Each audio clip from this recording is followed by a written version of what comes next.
السلام علیکم ورحمۃ اللہ وبرکاتہ۔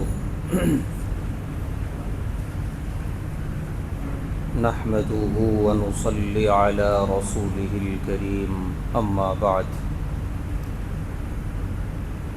قابل قدر محترم حضرات، معزز نوجوان ساتھیوں، ہفتہ واری درس حدیث میں حضرت امام مہدی اور حضرت عیسیٰ علیہ السلام کے تعلق سے تفصیل سے احادیث کا ترجمہ ہوا، اور یہ بات آئی تھی کہ حضرت امام مہدی کے بعد فوراً حضرت عیسیٰ علیہ السلام تشریف لائیں گے، اور حضرت عیسیٰ علیہ السلام آئیں گے ہی دراصل دجال کو مارنے اور ختم کرنے کے لیے۔ چنانچہ حضرت عیسیٰ علیہ السلام کی آمد کے بعد دجال کا خروج ہوگا۔ اس لیے آج جو احادیث کا ترجمہ ہونے والا ہے وہ دجال کے تعلق سے ہیں۔ آج کی پہلی حدیث جس کے راوی ہیں حضرت عبداللہ بن مسعود رضی اللہ تعالی عنہ، فرماتے ہیں قال رسول اللہ صلی اللہ علیہ وسلم، اللہ کے رسول صلی اللہ علیہ وسلم نے ارشاد فرمایا، ان اللہ لا یخفی علیکم، کہ اللہ کی ذات تم پر مخفی نہیں ہے، یعنی اللہ کس ذات کا نام ہے تم خوب اچھی طرح جانتے ہو۔ یہ پیارے نبی صلی اللہ علیہ وسلم نے صحابہ سے فرمایا۔ کیوں فرمایا؟ کہ آخر میں دجال آئے گا، وہ بھی اپنے آپ کو نعوذ باللہ اللہ کہے گا، تو لہذا جب تم نے اللہ کی الوہیت کو، اللہ کی توحید کو جان لیا تو اب دجال کی باتوں میں نہ آنا۔ ان اللہ تعالی لیس باعور وان المسیح الدجال اعور۔ پیارے نبی صلی اللہ علیہ وسلم فرما رہے ہیں کہ مسیح دجال جو ہوگا وہ ایک آنکھ کا معیوب ہوگا، کانا ہوگا، ایک آنکھ اس کی نہیں ہوگی۔ کأن عینہ عنب طافیۃ، ایک آنکھ کی جگہ بالکل صاف ہوگا اور چمڑا ہوگا، جیسے یہ پیشانی پر اور نیچے چمڑا ہے اسی طرح ہوگا، البتہ ابھرے ہوئے انگور کی طرح ہوگا، کہ جیسے انگور کو رکھ کے اوپر سے کوئی چیز چادر وغیرہ ڈال دی جائے تو انگور والا حصہ ابھرا ہوا نظر آتا ہے، اس طریقے سے یہ دائیں آنکھ اس کی نہیں ہوگی اور انگور کی طرح ابھری ہوئی ہوگی اندر سے، تو ایک ہی آنکھ سے وہ دیکھے گا۔ تو اتنی صاف نشانی بتائی پیارے نبی صلی اللہ علیہ وسلم نے کہ ایک آنکھ کا کانا ہوگا۔ ظاہر سی بات ہے، اللہ کی ذات تمام عیب سے پاک ہے، تو ایک آنکھ کا نہ ہونا تو عیب ہے، تو وہ اللہ کیسے ہو سکتا ہے؟ نعوذ باللہ من ذالک۔ لیکن جب آئے گا تو اس کے ہاتھ میں اللہ ایسی طاقت دیں گے، ایسی قدرتیں ہوں گی اس کے پاس، تفصیلات آنے والی ہیں، کہ لوگ اس عیب پہ نظر نہیں رکھیں گے، صرف یہ دیکھیں گے کہ وہ کیا دکھا رہا ہے، کیا کرشمے دکھا رہا ہے، کیا کچھ جو ہے وہ کر رہا ہے، اس کے ہاتھ میں کتنی طاقت ہے۔ صرف اسی طاقت سے متاثر ہوگے لوگ، اس کی طرف کھینچے چلے جائیں گے، اس کو خدا مانیں گے، اس کے نام کا کلمہ پڑھیں گے۔ جبکہ پیارے نبی صلی اللہ علیہ وسلم نے فرمایا کہ تمہیں کچھ نہ سمجھ میں آئے تو اتنا سمجھ لینا کہ اس کی ایک آنکھ نہیں ہوگی، اور ایسا معیوب شخص مخلوق ہے، خالق نہیں ہو سکتا۔ اس کے بعد کی روایت، راوی ہیں حضرت انس رضی اللہ تعالی عنہ، فرماتے ہیں ما من نبی الا قد انذر امتہ، کہ پیارے نبی صلی اللہ علیہ وسلم نے فرمایا کہ جتنے انبیاء دنیا میں گزرے ہیں، ہر نبی نے اپنی اپنی امت کو دجال سے ڈرایا ہے کہ ایک فتنہ آئے گا قیامت کے قریب اور بڑا سنگین فتنہ ہوگا، اور وہ دجال کا فتنہ ہوگا۔ پیارے نبی صلی اللہ علیہ وسلم فرما رہے ہیں کہ الا انہ اعور، کہ تم لوگ خوب اچھی طرح سن لو کہ دجال ایک آنکھ کا کانا ہوگا، مکتوب بین عینیہ کافر، اور دونوں آنکھوں کے بیچ میں پیشانی پر کافر لکھا ہوا ہوگا۔ اسے وہ شخص پڑھے گا جو صاحب ایمان ہوگا، اور جو مومن نہیں ہوگا اسے وہ لکھا ہوا کافر نظر نہیں آئے گا۔ تو دجال کو پہچاننا اسی وقت آسان ہوگا جب ایمان مضبوط ہوگا۔ جتنا ایمان مضبوط اتنا صاف اس کی پیشانی پہ لکھا ہوا کافر نظر آ جائے گا، جتنا ایمان کمزور اتنا دھندلا نظر آئے گا، اور ایمان نہیں ہوگا تو نظر ہی نہیں آئے گا۔ تو اس طریقے سے لوگ اس کی طرف کھنچے چلے جائیں گے۔ اب آئیے جو طویل حدیث ہے دجال کے تعلق سے، جس سے یہ بات ہمیں معلوم ہوتی ہے کہ جس طرح عیسیٰ علیہ السلام آسمان سے آئیں گے، باقاعدہ وہ پیدا نہیں ہوں گے، وہ پیدا ہو چکے ہیں حضرت مریم کے بطن سے، اسی طرح دجال بھی پیدا ہو چکا ہے، وہ پھر سے پیدا ہونے والا نہیں ہے، اور اس وقت دنیا میں وہ کہیں نہ کہیں ہے۔ اور جیسا کہ حدیث آ رہی ہے اس سے معلوم ہوتا ہے کہ وہ کسی سمندر میں ہے دجال۔ پیارے نبی صلی اللہ علیہ وسلم نے اپنی زندگی میں ہی اس کی پیشین گوئی فرما دی، اور اس تعلق سے یہ حدیث آ رہی ہے۔ فاطمہ بنت قیس رضی اللہ تعالی عنہا سے روایت ہے، کہتی ہیں سمعت منادی رسول اللہ صلی اللہ علیہ وسلم، کہ ہم لوگوں نے اللہ کے رسول صلی اللہ علیہ وسلم کے منادی کی آواز سنی۔ منادی یعنی اعلان کرنے والا، آواز لگانے والا، آواز لگا رہا تھا کہ مسجد کی طرف آؤ۔ چنانچہ کہتی ہیں کہ ہم سب فخرجت الی المسجد، مسجد نبوی کی طرف چلے، فصلیت مع رسول اللہ صلی اللہ علیہ وسلم، اور نماز کا وقت ہوا، ہم سب نے اللہ کے رسول صلی اللہ علیہ وسلم کے پیچھے نماز ادا کی۔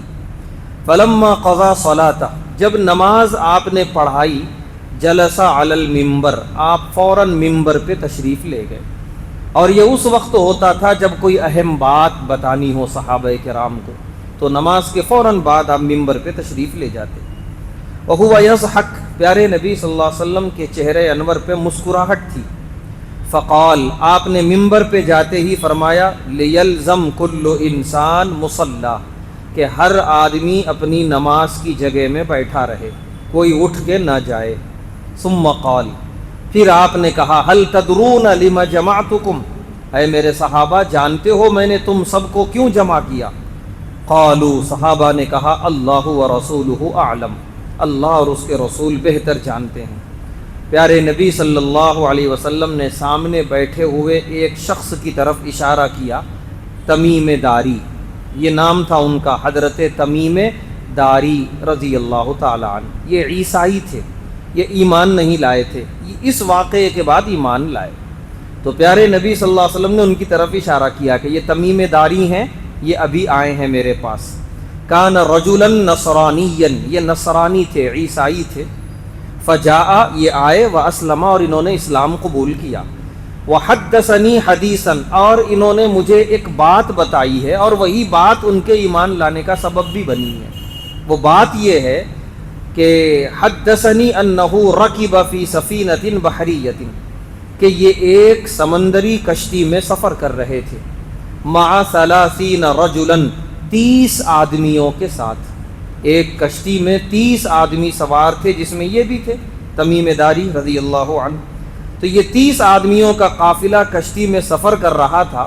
فلعب بہم الموج شہرا، اس زمانے میں کشتیاں ہواؤں کے سہارے چلتی تھیں، پردے اٹھا دیے جاتے تھے، ہوا مارتی تھی پردوں کو پورے زور سے، اور سمندر میں ہوا بہت تیز چلتی ہے تو اس کے زور سے کشتیاں چلتی تھیں۔ کبھی ہوا مخالف ہو گئی تو پردے گرا دیے جاتے تھے کہ کہیں الٹی نہ چلنے لگے کشتی، پھر جب ہوا موافق ہو تب پردے اٹھائے جاتے تھے۔ تو کہہ رہے ہیں کہ اسی طریقے سے ہوا کے سہارے کشتی چل رہی تھی، لیکن کشتی کو جہاں جانا تھا اس منزل پہ نہیں پہنچی، وہ سمندر میں تھپیڑے کھاتی رہی ادھر سے ادھر، شہرن، 1 مہینے تک، 1 مہینہ کشتی میں بغیر منزل کے سفر کر رہے ہیں، کچھ پتہ نہیں کدھر جا رہے ہیں، ہمیں جانا کدھر ہے، کشتی جا کدھر رہی ہے۔ فَأَرْفَعُوا إِلَى جَزِيرَةٍ، 1 مہینے کے بعد انہیں ایک جزیرہ نظر آیا، ایک زمین نظر آئی۔ تو سمندر میں بھٹکے ہوئے انسان کو جب زمین نظر آئے تو بہت بڑی نعمت ہوتی ہے کہ چلو بھائی اب ذرا ہم اتریں گے، آبادی کی طرف جائیں گے، انسانوں سے ملاقات ہوگی۔ کہہ رہے حین تغرب الشمس، سورج غروب ہو رہا تھا، اندھیرا چھا رہا تھا اور کشتی ایک ساحل پہ جا رہی تھی۔ فجلسوا فی اقرب السفینہ، چنانچہ کشتی سے ہم لوگ اترے۔ فدخلوا الجزیرہ، جزیرے میں داخل ہوئے، کوئی انسان نہیں، بالکل سناٹا، خاموشی کا عالم اور اندھیرا چھا رہا ہے۔ کہہ رہے فلقیتہم دابۃ، اچانک انہوں نے دیکھا سامنے ایک 4 پیروں والا جانور کھڑا ہے۔ وہ بھی اس کی آواز آئی تو معلوم ہوا کہ وہ جانور ہے، ورنہ وہ جانور نظر ہی نہیں آ رہا تھا، صرف بال تھے، ایک جنگل کے جھاڑ کی طرح سامنے یوں کھڑا ہوا تھا، بال ہی بال بھرے ہوئے تھے اس پہ۔ تو وہ باقاعدہ انسانوں کی طرح بات کرنے لگا وہ جانور۔ کثیر الشعر، خوب بال بھرے ہوئے جسم پہ، اتنے بال ہیں لا یدرون ما قبولہ، کہ اس کا منہ کدھر ہے نظر نہیں آ رہا تھا، پورا بالوں میں ڈھپا ہوا تھا۔ قالوا، ان لوگوں نے اس سے کہا ویلکی ما انتی، کہ اے جانور تم کون ہو؟ قالت، اس نے کہا انا الجساسہ، میں جساسہ ہوں۔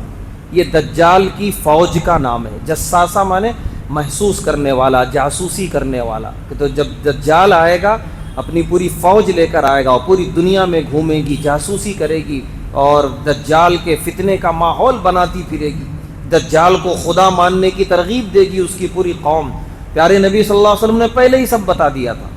اور حضرت تمیم داری ایسا بھی نہیں ہے کہ پیارے نبی صلی اللہ علیہ وسلم سے سن کے گئے ہیں، ایسا کچھ بھی نہیں ہے۔ وہ تو ایمان والے بھی نہیں تھے، وہ تو عیسائی تھے، انہوں نے نبی سے کبھی ملاقات بھی نہیں کی، اور وہ جساسہ کی خبر لے کر آ رہے ہیں۔ اور پیارے نبی صلی اللہ علیہ وسلم پہلے ہی بتا دیے جساسہ نامی فوج ہوگی دجال کی۔ تو وہ جانور انسانوں کی جیسی باتیں کر رہا تھا۔ اس نے کہا کہ میں جساسہ ہوں، اور اس نے کہا انطلقوا الی ھذا الرجل فی الدیر، کہ سامنے پہاڑ میں غار نظر آ رہا ہے، چلو اس طرف، اس غار کی طرف چلو، وہاں ایک شخص ہے۔ الی خبرکم بالاشواق، وہ تمہاری خبر کا شوق رکھتا ہے، تم کون ہو کیا ہو اسے معلومات کا اس کو جو ہے شوق ہے، چلو اس کے پاس۔ قال، حضرت تمیم داری کہتے ہیں لما سمت لنا رجلا، جیسے ہی اس جانور نے کہا کہ یہاں ایک آدمی ہے، فرقنا منہا، ہم کو تو ڈر ہوا کہ یہاں اور آدمی، کہ یہاں کوئی انسان نہیں، نہ انسان کے رہنے کا کوئی ایسا ماحول ہے، یہاں تو صرف شیطان ہی شیطان ہے۔ ان تکون شیطانۃ، حضرت تمیم داری کہتے ہیں ہم کو یقین ہو گیا کہ وہ کوئی شیطان ہی ہوگا، انسان کے جسم کے ساتھ ہوگا لیکن ہوگا شیطان ہی، انسان کہاں یہاں ہو سکتا ہے۔ لیکن جب اس جانور نے کہا چلو، کہتے ہیں فانطلقنا سراعا، ہم گئے، سارے لوگ تو نہیں گئے، سب گھبرائے تھے، حضرت تمیم داری تشریف لے گئے باقاعدہ اس غار کے اندر، ان کی بھی ہمت کی داد دینی چاہیے۔ کہہ رہے حتیٰ دخلنا الدیر، ہم غار کے اندر داخل ہوئے۔ فَإِذَا فِيهِ أَعْظَمُ إِنسان، کہہ رہے ایک بہت بڑا دیو ہیکل انسان، کہ سر اٹھا کے اس کا سر دیکھنا پڑ رہا تھا، اتنا بڑا ہے، لمبا چوڑا۔ مَا رَأَيْنَاهُ قَطُّ خَلْقًا، کہہ رہے ہیں کہ میں نے ایسا انسان کبھی دیکھا ہی نہیں۔ وَأَشَدُّهُ وَثَاقًا، اور مضبوط ہتھ کھڑیوں میں بندھا ہوا ہے۔ مجموعۃ یدہ الی عنقہ، ہاتھ گردن کے پاس جکڑے ہوئے ہیں، پیر میں الگ جو ہے ہتھ کڑیاں مضبوط قسم کی لگی ہوئی ہیں۔ الی کعبی بالحدید، گھٹنوں سے لے کے ٹخنے تک پورا جو ہے لوہے میں بندھا ہوا ہے، چاروں طرف سے حرکت نہیں کر سکتا، اتنی مضبوطی سے بندھا ہے۔ کہتے ہیں حضرت تمیم داری رضی اللہ تعالی عنہ نے ان سے کہا کہ تم کون ہو؟ ما انت، من انت، اس نے کہا کہ قدر تم علی خبری، میں اپنی خبر دیتا ہوں تمہیں، پہلے فاخبرونی، تم اپنے بارے میں بتاؤ تم کون ہو۔ حضرت تمیم داری سے اس نے کہا، دوسری روایت میں ہے کہ حضرت تمیم داری کہتے ہیں جب اس نے منہ کھولا بولنے کے لیے تو ایسی گرجدار آواز کہ جیسے پورا پہاڑ جو پھٹ پڑے گا، اتنی گرجدار آواز تھی اس کی۔ تو اس نے حضرت تمیم داری سے پوچھا کہ تم کون ہو؟ قالو، تمیم داری نے کہا نحن اناس من العرب، ہم لوگ عرب کے رہنے والے ہیں۔ رکبنا فی سفینۃ بحریۃ، ایک سمندری کشتی میں ہم سوار ہوئے تھے۔ فلعب بنا البحر شہرا، 1 مہینہ سمندر میں بھٹکتے رہے۔ فدخلنا الجزیرہ، آخر میں اس جزیرے میں ہم لوگ پہنچے۔ فلقیتنا دابہ، پھر ہم نے ایک عجیب و غریب جانور سے ملاقات کی۔ اور اس نے کہا انا الجساسہ، میں جساسہ ہوں۔ پھر اسی نے کہا اعمدوا الی ھذا فی الدیر، کہ اس غار میں آؤ تو ہم تمہارے پاس آ کے کھڑے ہیں۔ فقال، تمیم داری نے جیسے ہی کہا کہ ہم عرب سے ہیں، اب اس ہتھ کڑیوں میں بندھے ہوئے شخص کی دلچسپی بڑھ گئی۔ اس نے کہا کہ اخبرونی عن نخل بیسان، بیسان کا جو باغ ہے اس کے بارے میں بتاؤ، حل تثمر، کیا وہ پھل دے رہا ہے؟ یہ فلسطین میں ہے یہ باغ آج بھی ہے۔ قلنا نعم، تمیم داری کہتے ہیں کہ ہاں پھل تو ہیں ابھی اس جھاڑ پہ، کھجوروں کا باغ ہے، کھجور کے درخت ہیں، اس میں کھجور تو ابھی آ رہے ہیں، لگ رہے ہیں کھجور اس میں۔ قال، تو اس شخص نے کہا، بندھے ہوئے شخص نے، اما انہا توشک ان لا تثمر، ایک وقت آئے گا کہ پھل ختم ہو جائے گا، درخت سوکھ جائیں گے، پھل نہیں آئیں گے اس پہ۔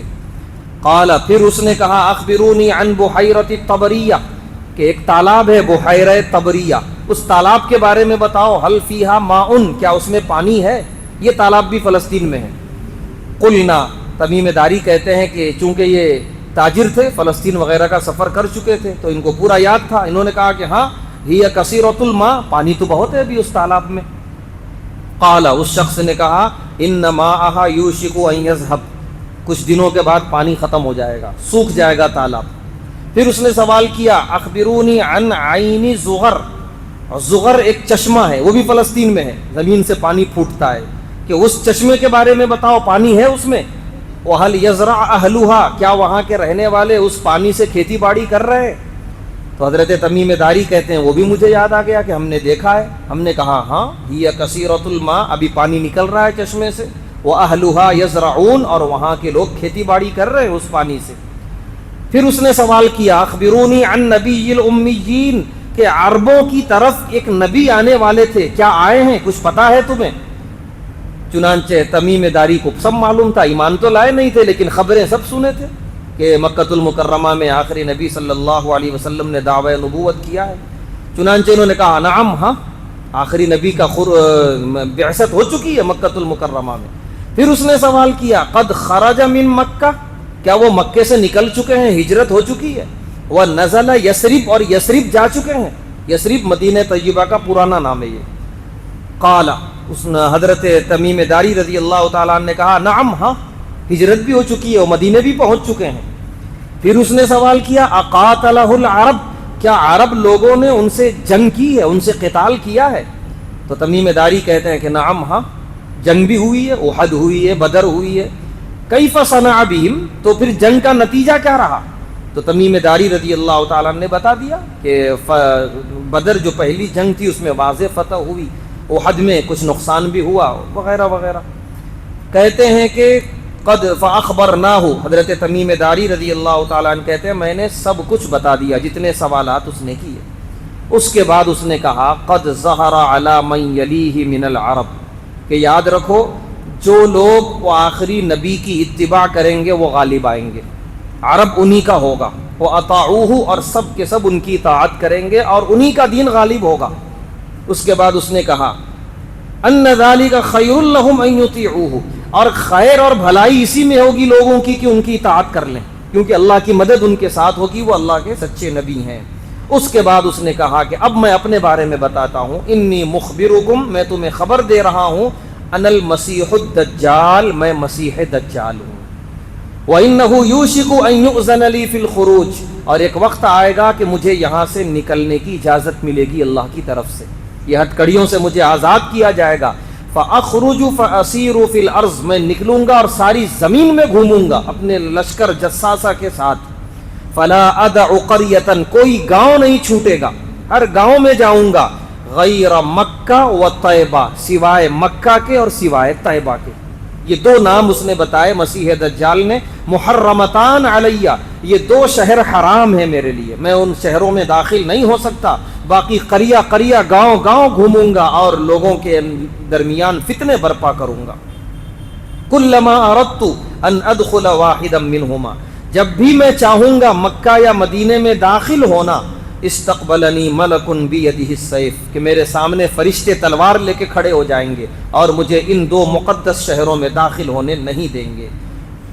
یہ بات مکمل ہوئی، اس کے بعد تمیم داری کو واپس چھوڑ دیا گیا کہ تم جاؤ، ہم کو تمہاری خبر معلوم ہوئی اور تم کو ہماری خبر معلوم ہو گئی۔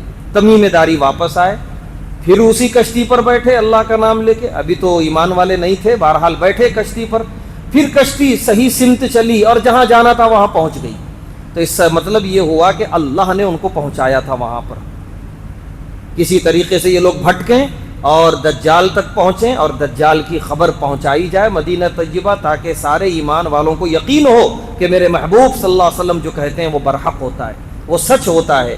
چنانچہ تمیم داری جیسے ہی آئے ہیں اپنے گاؤں، اپنے علاقے میں، سب سے پہلے انہوں نے مدینے کا سفر کیا کہ پہلے مجھے مدینے جانے دو۔ آخری نبی کے بارے میں اس نے پوچھا ہے اور اس نے کہا تھا کہ ان کی اتباع کرو گے تو کامیاب رہو گے، وہی غالب ہونے والے ہیں، ان کے خلاف بغاوت کرو گے جہنمی ہو جاؤ گے۔ چنانچہ وہ آئے اور ایمان لائے اور اپنا پورا واقعہ بیان کیا۔ پیارے نبی صلی اللہ علیہ وسلم نے سارے صحابہ کو سنایا کہ جو میں کہتا تھا وہی ہوا۔ آگے آپ نے فرمایا، ممبر پہ آپ تشریف فرما تھے، آپ کے ہاتھ میں عصا تھا، عصا کو ممبر پہ یوں مارتے ہوئے فرمایا، حاذہ طیبہ، حاذہ طیبہ، حاذہ طیبہ، کہ دجال نے جو طیبہ نام لیا ہے نا، یہی ہے وہ شہر، کیونکہ طیبہ ابھی تک نہیں مشہور تھا، مدینہ ہی مشہور تھا۔ تو پیارے نبی صلی اللہ علیہ وسلم نے فرمایا، طیبہ یہی ہے، طیبہ یہی ہے، طیبہ یہی ہے، اس شہر میں دجال داخل نہیں ہو سکے گا اور مکۃ المکرمہ میں داخل نہیں ہو سکے گا۔ اس میں دجال نے جو 3-4 سوالات کیے تھے، فلسطین کے اس باغ کے بارے میں، ایک تالاب اور ایک چشمے کے بارے میں، ان تینوں کا اس وقت حال یہ ہے کہ وہ باغ بالکل سوکھ چکا ہے، اب اس میں کھجوریں نہیں آتی، بالکل خشک ہے۔ وہ تالاب سوکھ چکا ہے، وہاں جا کر آنے والے بتاتے ہیں ایک قطرہ پانی نہیں ہے، وہ چشمہ پانی دینا بند کر دیا ہے، یعنی اب بالکل نشانیاں قریب آ گئی ہیں کہ قیامت قریب ہے اور دجال کے آنے کا وقت قریب آ رہا ہے۔ تو اس طریقے سے اس حدیث پاک میں یہ بات بھی ہمیں معلوم ہوئی کہ دجال کی آمد کا وقت قریب ہے، اور یہ بات بھی معلوم ہوئی کہ دجال پیدا ہو چکا ہے، اللہ نے اسے مخفی چھپا کے رکھا ہے، وہ نکلے گا اور بدترین فتنہ برپا کرے گا دنیا میں۔ پھر فتنے کیسے برپا کرے گا، پھر کیسے اس کا قتل ہوگا عیسیٰ علیہ السلام کے ہاتھوں، انشاءاللہ وہ ساری تفصیلات آگے اتوار اس کا ترجمہ ہوگا۔ اللہ تبارک و تعالیٰ سے دعا ہے، اللہ تبارک و تعالیٰ ہم تمام کو پیارے حبیب صلی اللہ علیہ وسلم کی بتائی ہوئی برحق باتوں کے مطابق زندگی گزارنے کی توفیق عطا فرمائے، ہر طرح کے فتنوں سے، شرور سے، دجالی فتنوں سے ہم سب کی حفاظت فرمائے، خیر کا، عافیت کا معاملہ فرمائے۔ وآخر دعوانا الحمدللہ۔